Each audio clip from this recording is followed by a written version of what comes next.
So today's paint lesson, I'm going to teach you how to paint my Autumn Gill pattern. It looks just like this. During this lockdown and quarantine, I've had some time to develop some new color patterns, and this was one of them, and now one of my favorites. So I started with a lure blank. I've already painted it white. It's called the Blitz from dingerbaits.com. And so let's get started. The first color is actually an ink, FW ink, and it's a flesh tone. And I'm going to paint just the top part of the body, just the top half. And I'm using an Iwata Eclipse HPCS, and later I'm going to use the HPCH for more detailed work.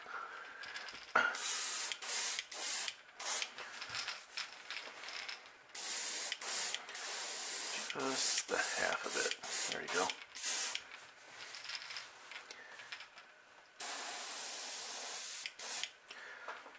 Okay, that's all you need. And I like to heat set in between each layer. Okay, next we're going to work on the belly. And this is one of my favorite colors. It's by Comart. The name's kind of rubbed off, but it's Aeolian Yellow. It's kind of yellow-orange. It starts out kind of light, but the more layers you put on it, more coats, it's going to get a little darker and darker. So I like that because I can control the color more. So let's spray the belly.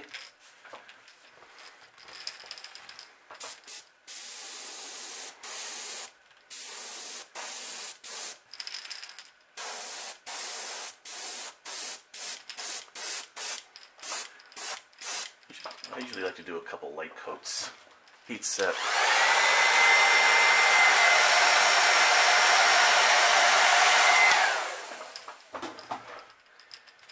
Then come in one more coat.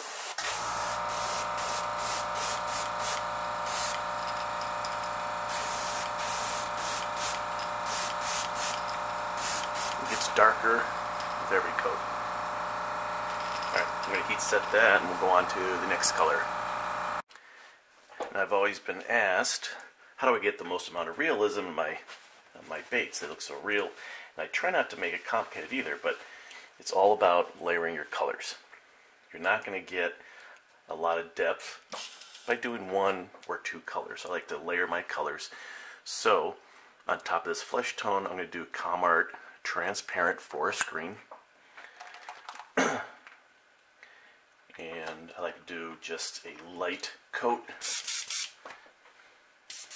I like using the transparency because it still allows the color that's underneath to come through and blend, and that's where you get your depth. So let's just do a light coat of the transparent green. Very light, you know, a little goes a long way. But don't get onto that belly orange.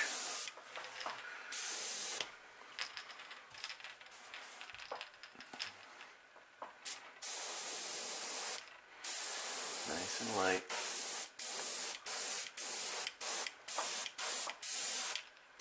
And that is it. You guys see that? Alright, I'm going to heat set that and we're going to move right along. Okay. Next color is going to be Comart Opaque Cobalt Green Hue. But I'm going to put some ribbon over the bait to give a little bit of texture. And actually the end result, you're not going to see a lot of it, but it gives a little bit of depth, just a little bit of character. And it looks like this stuff. Very common material. Get it at Joann's, probably Hobby Lobby, any fabric store. So we're going to lay this over the bait, clip it.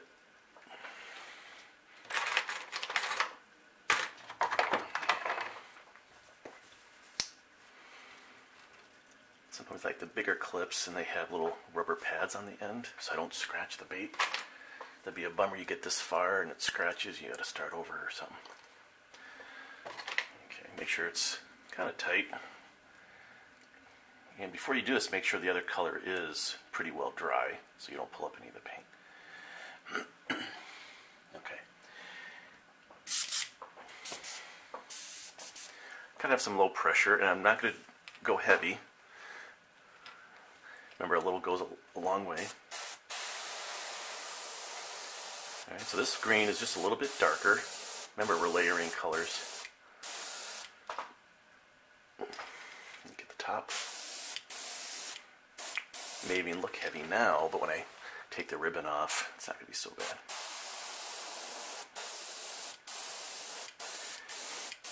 I used to use loofahs, and I still do occasionally, but I like these ribbons to give more of a random scale pattern or texture pattern.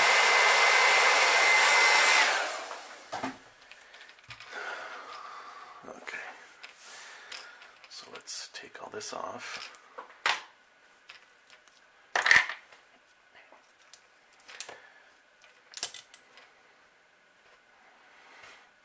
Okay, and you can kind of see the pattern it made. Okay, that's exactly what we're going for.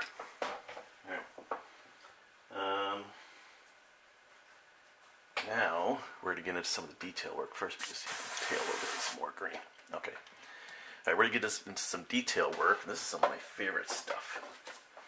Using some stencils that I got from the UK called Anarchy Models, and this is how we're going to get our pattern. I got that and some smaller dots, and I will put a link to their website in the description.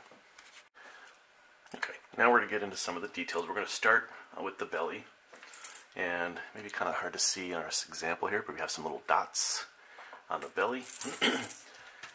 And this is the stencil. It's at HS16 at anarchymodels.co.uk. Love this. And again, I'm going back to some of these inks. This is an FW ink. This is called Red Earth. And I put a little bit in the brush. And I'm going to tone it down a little bit with some Wicked. So I love Wicked colors because they're pretty much airbrush ready. This is a golden yellow. Just a few drops so that Red Earth isn't so dark. And I'll mix it up here. I'm using a different airbrush. I'm using the Iwata HPCH. A little more detail. It has a 0.30 nozzle compared to the 0.35 on the CS.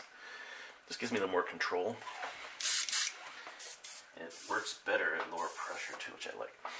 So we're going to just run some dots using the stencil along the belly, not completely underneath, and on the gill plate here. I don't know how much you're going to be able to see me actually paint that, but I just lay the stencil right on top here. And we'll do like little sections. You don't have to do the whole thing all at once.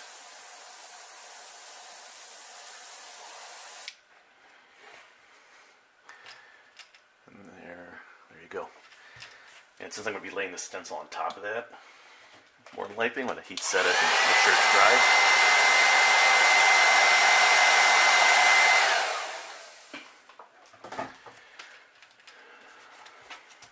I'm going to do a little more on the gill, and that's why I cut out part of this stencil so I can get into the gill there and around the lip. So just a little bit on the gill, just a little hit. That's it. I'll heat set that.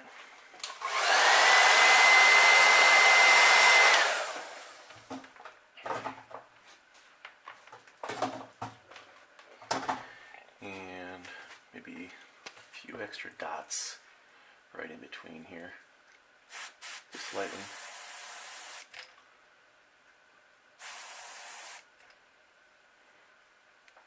Looks good. Alright, turn around and do the other side. A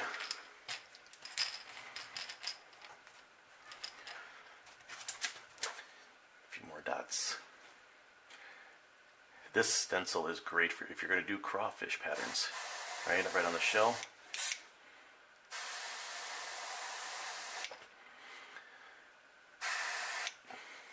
A few dots. Let's get up here on the gill.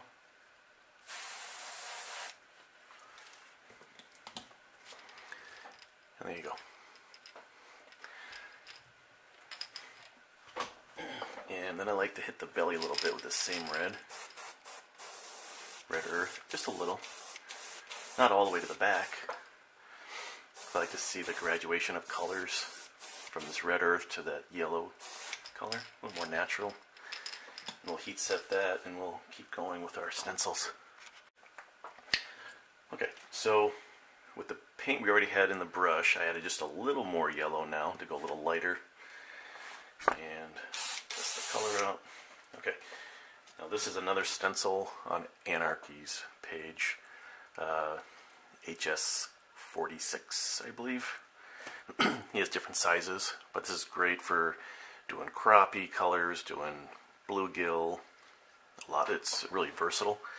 So I'm gonna go and do some random spots on the body using the color we have in the brush. That's a mix of that red earth and the golden yellow. Don't go terribly heavy either.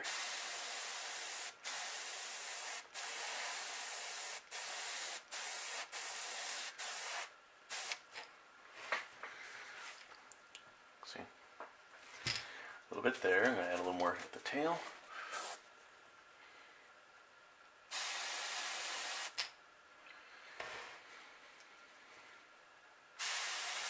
Good thing about this detailed brush, you can really focus your spray. You need a few spots here and there painted. Go up here on the little shoulder area. And that's what we got. Now, we'll heat set that and we'll do the other side.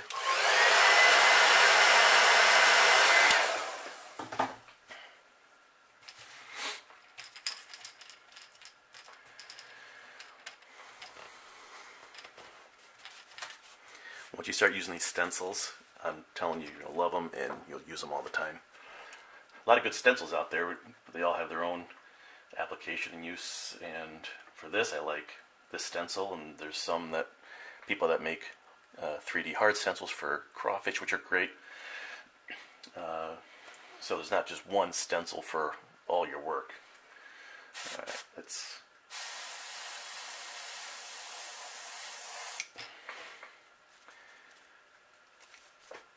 more spots on there towards the front.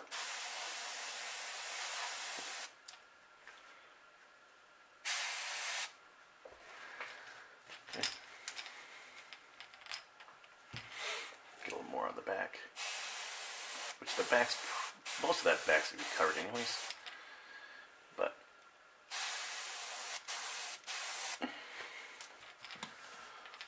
okay, there's your spots.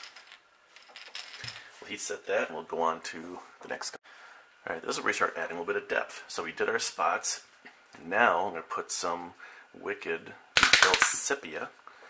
And sepia is not really a base color, it's more of a color for enhancing other colors. And this is the color that makes your baits kind of come to life, add depth and some realism. A few drops, and we're going to spray lightly. I don't want it too dark. Kind of has a brown shade to it, but we're not going to go too dark with this.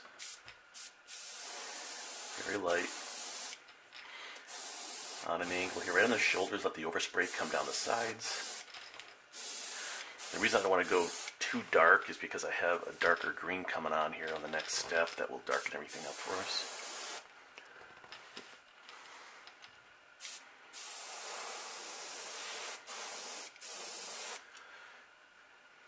There we go.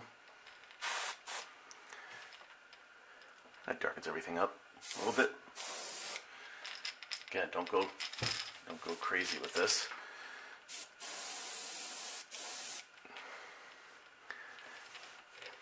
Alright, so there's sepia. If you don't have sepia, you need to get it, and you'll use it all the time. Alright, we'll heat set, and we'll move on. Okay, our next color, again, Wicked. And it's a detailed moss green. When they say detailed in the label, pretty much means it's more on the transparent side. So I'm going to do some moss green spots. Just adding a little bit of reducer. This is a new bottle, it's just a little thick. And I'm going to do more spots. So the reason I did the red spots, the sepia, now the green spots, instead of doing the green spots before the sepia, again, give a little bit of depth, kind of layer my colors. I've never done that before until I experimented with this bait, and I kind of like how it turned out. Okay. Now we're not going to go crazy on the spots like we did with the red, or the red earth color. Just some random spots. Using the same stencil. Hit a few areas lightly.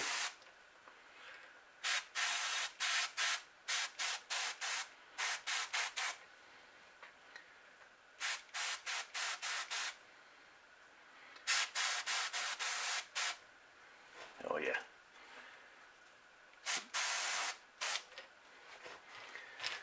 Kind of hard to see, but there's a few green spots mixed in with those red.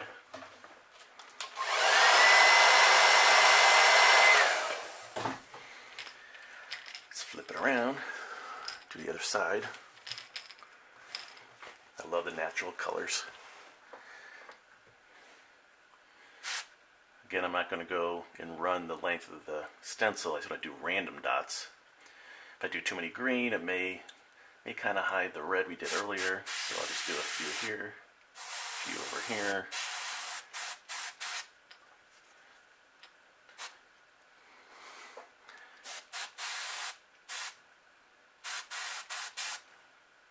There we go. Yep, a few green spots. I can just hit a little bit of green on the side. Just a little bit. Look at that. Coming to life now.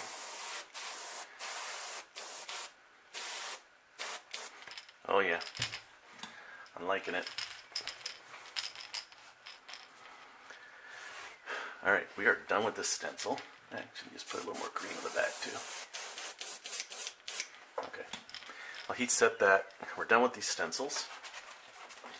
And now we're kind of getting into the finishing work. We're getting close to finish. Okay. Now, because the bait is fairly on the dark side, I like to add some contrast. And the way I did that, now I know what a lot of people do with bluegill baits is they'll add a little bit of white on the gill plate. I thought, let's do something different and do a white gill highlight around the edge. I'll give it a little bit of contrast and not be too overwhelming. What I did, took some plastic, you can use part of a milk jug, cut it out, and just do some random wavy patterns. I've used this to actually make gill plates on baits that don't have the gill detail, but I'll use it on here. Oops. Let's flip this around. This is where a detail brush kind of comes in handy. But you can take your brush, lower the pressure, and thin the paint out.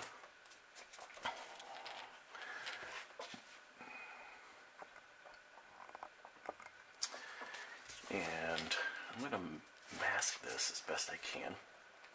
You see how this part I cut out here fits pretty much right on the gill outline. I'm going to take my white, lower your pressure. I'm at probably like 15 to 12 psi. Just gently along the edge of the gill plate. Don't go crazy. And there's your outline. Just adds contrast because it's such a dark bait. We'll do the same to the other side.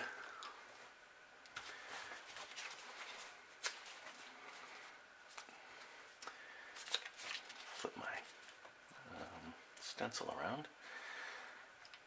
It's kind of a weird angle. I'm trying to paint from here and be on camera.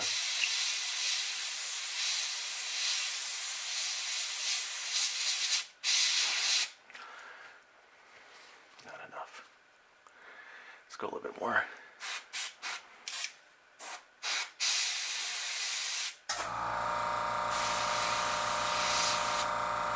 There we go. And then I'm going to add a little bit on the throat. You don't have to. I like to. Okay. And we'll heat set that.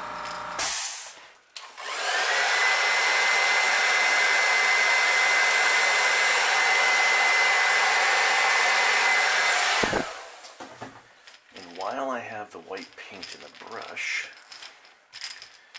we're going to do a white gill mark.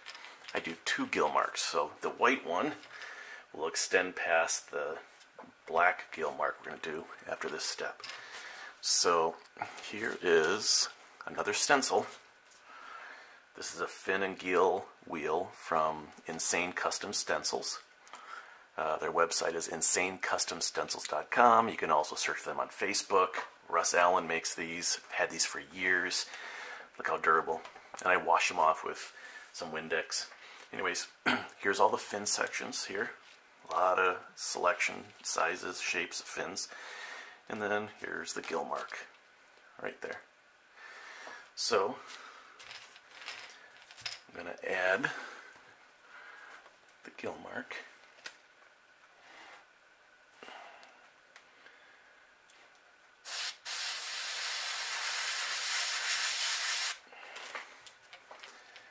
There's one. Flip it around. Now before you flip this around, make sure you wipe the paint off. You don't want any stray white paint getting on the back of this.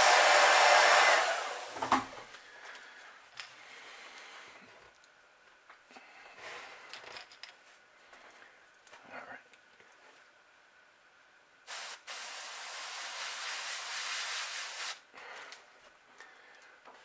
There's your white gill mark. We're in the home stretch here. Alright, I'll heat set that and we're going to get close to the... Okay, the next color will be black for the gill marks, the back, and around the eyes. But before I do that, I'm going to add some eyes. And you're probably thinking, isn't that the last step? Usually it is. But I will show you why I want to do it now, is because I'm using these iridescent eyes. And you can find these at Dinger Baits also. And I'm going to put these eyes in. I like the iridescent eyes because when I spray black over them, it gives a really nice effect. You can still see the iridescent effect come through. But again, it has a little bit of depth. So I won't paint the eyes completely solid black because I want to see the iridescent effect. Alright. Got the eyes on. Now, to speed up the process, I just stuck the eyes on. What I recommend is a little bit of super glue on those eyes, just to hold them in while you're doing your dipping and everything. Alright, so I got Wicked Black, and I gotta get my fin and gill wheel ready. And we're gonna lay this right over the white, but offset it a little bit. So you can still see a hint of that white on the gill.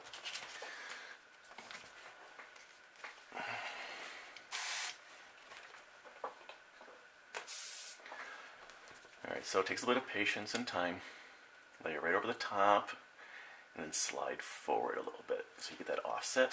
And then I'm going to paint a little bit along that gill edge here to make that mark. See that?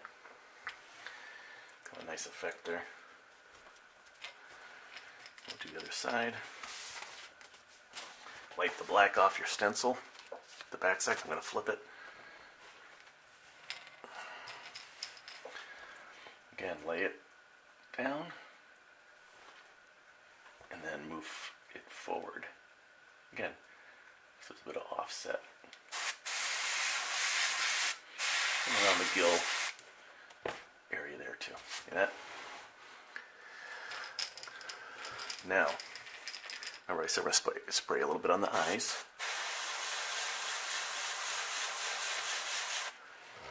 Just enough, you can kind of see it.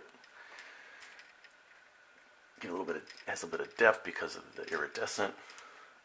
And then we'll do the other side.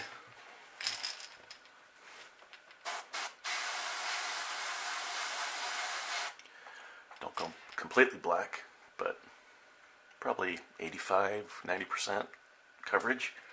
But I can still see in the back of that. It looks like almost like a little pupil. I like that iridescent effect. Alright, now we'll hit the nose.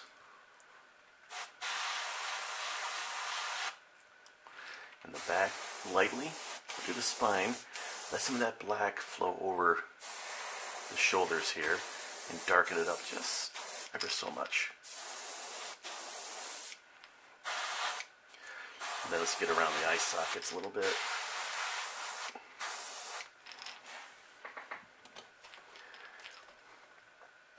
What do you think? Not a complicated process to get a very realistic looking bait. Alright, now I'll just keep everything rolling here. I'm not going to stop the camera. One little piece of detail is a little red accent mark on the gill. You can take any red you want, doesn't matter. And I just put a little drop on some tape here. And here's a tool I use.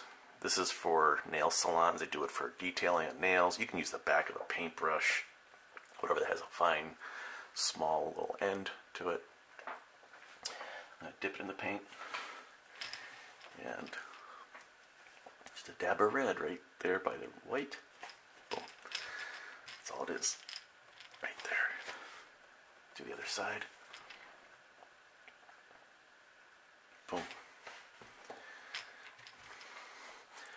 There you have it. Again, not a lot of steps for a really nice looking, natural looking bait. So give it a try, subscribe. I'm going to put the web addresses for some of the stencils I used here and some info. And if you have any questions, reply here. If you haven't subscribed yet, subscribe. I've been doing more and more videos. And thank you for watching. I hope you enjoyed it.